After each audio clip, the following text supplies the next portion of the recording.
Hello,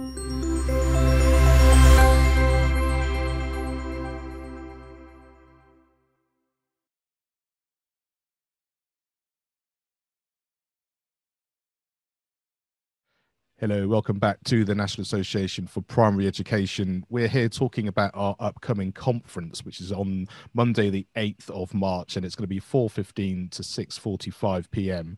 Tony, why don't you come in here, tell us a little bit about what your keynote lecture is going to be, and also a little bit of background about Humanities 2020 and that organisation. And I should just point out here that we've got a fantastic episode of the NAPE podcast, which was episode 33, where I know we had a discussion about that a few months ago. It might even be just over a year ago now. But tell us a little bit about the lecture first of all, and then how Humanities 2020 was part of it. Yes, thank you very much, Mark. I've had an interest for many years in primary pedagogy and, to some extent, the curriculum. And I've become more interested, I think, recently in areas to do with the curriculum and the role of the humanities. And I'll come back to that in a minute. But I was particularly interested when Robert approached me to be thinking about why a balanced and broadly based curriculum matters, particularly for young children and for those from disadvantaged backgrounds. So that's the theme of of the lecture. And I think just to give a little bit of context of why that's important is that I think some of the pressures that Robert mentioned about narrowing the curriculum there's a potential for them to be quite intense with younger children, which I don't think should be the case, and also with those from disadvantaged backgrounds. And again, I don't think that should be the case. So I'm arguing against the narrowing. I'm arguing in favor of it for everybody, but also particularly for young children and those from disadvantaged backgrounds. And just to outline the argument that I'm speaking against, I think there's a sense in which many people would say, well, 5, 6, 7-year-olds, roughly speaking, what's really important is they learn to read and write and to behave themselves and a bit of social and emotional work. But actually, it's not that important that they have the broad and balanced curriculum at that age. And I want to argue very strongly that it's particularly important right the way through, but particularly for that group and also for older children as well. And again, I think there's a danger that people will say that where there are children from disadvantaged backgrounds who maybe aren't doing particularly well in their early schooling in relation to literacy and numeracy, that what they need is more of that. And that is a debate which is around at the moment in terms of the sort of notion of a catch-up curriculum, that children have missed a lot of schooling. And so what they need to do is lots and lots of what they've missed.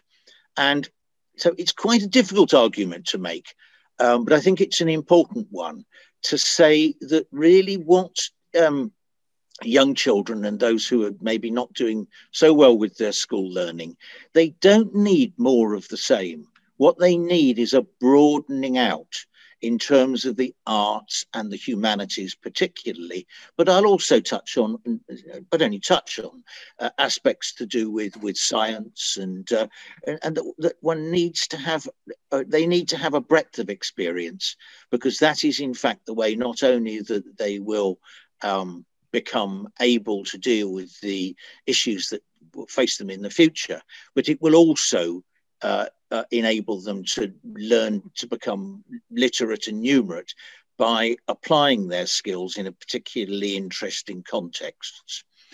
So that's the sort of background to where I'm coming from.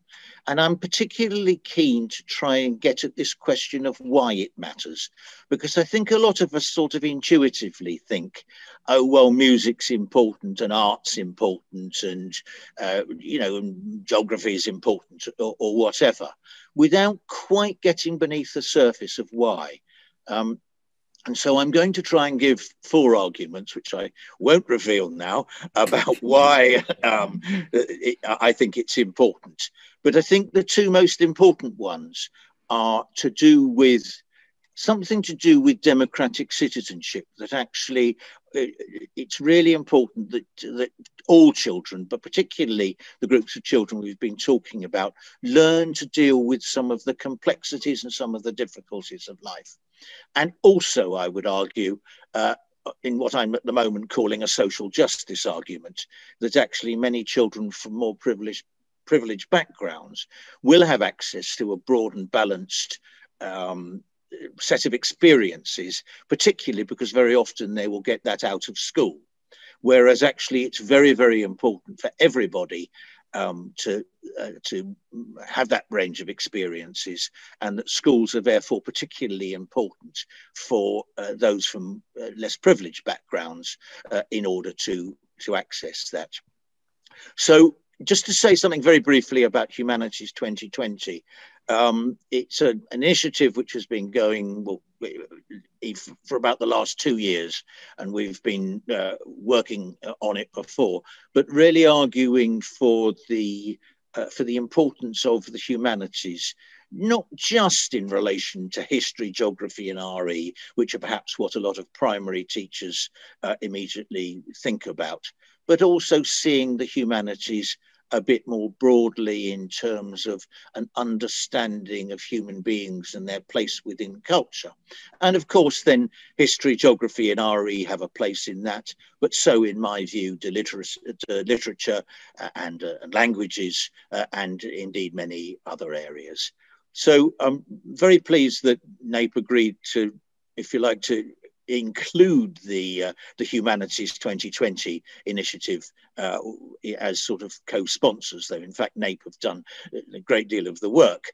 And I won't just be talking about the role of the humanities, but also be trying to say why the arts and the sciences and a broad and balanced curriculum is particularly important for all children, but as I say, particularly for young children, in the context where I think there are pressures for too much of an emphasis, in my view, on skills in literacy and numeracy, and also the same for those from disadvantaged backgrounds.